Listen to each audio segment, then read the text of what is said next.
lielākā daļa no viņiem ir arī piedalījušies pie drifta noteikumu izstrādes.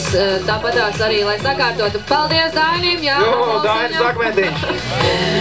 Lielākā daļa no šiem tiesnešiem ir ļoti smagi arī strādājuši pie tā, lai sacensības notiktu un visiem būtu skaidri vienoti noteikumi.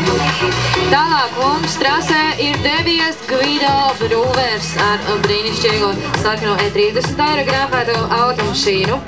Un par sevi viņš raksta šādus vārdus. Vai tev ir kaut kur numur 90? Es domāju, ka viņš saka par sevi šādus vārdus. Man patīk braukt driftā. Nu, tā viņš arī saka, bet viņš saka, ka viņam arī ļoti patīk skrūvēt šo automašīnu, ko dodot, to dzerot. Un arī viņam autosporta autoritāte ir Mr. Grīns Kaspars Martinsons.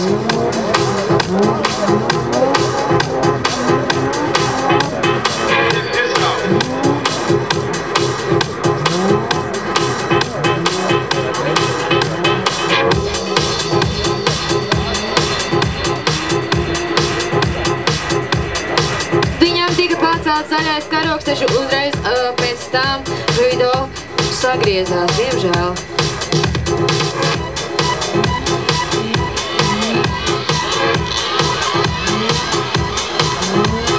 Klausies, man liekas, ka tandēmos būs nenormāli interesanti, jo paskaties, kā viss sagriezās.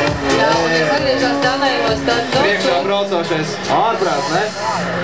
Un jā, vēl viņi brauc ātri. Ja viņš sagriežās šī līkumā, kas tad notiek? Nu, tad ir tā, vainu, 50 uz 5. Ir zāles palīdzēt, ko mēs ņemsim. Ļaujiet minēt zāles.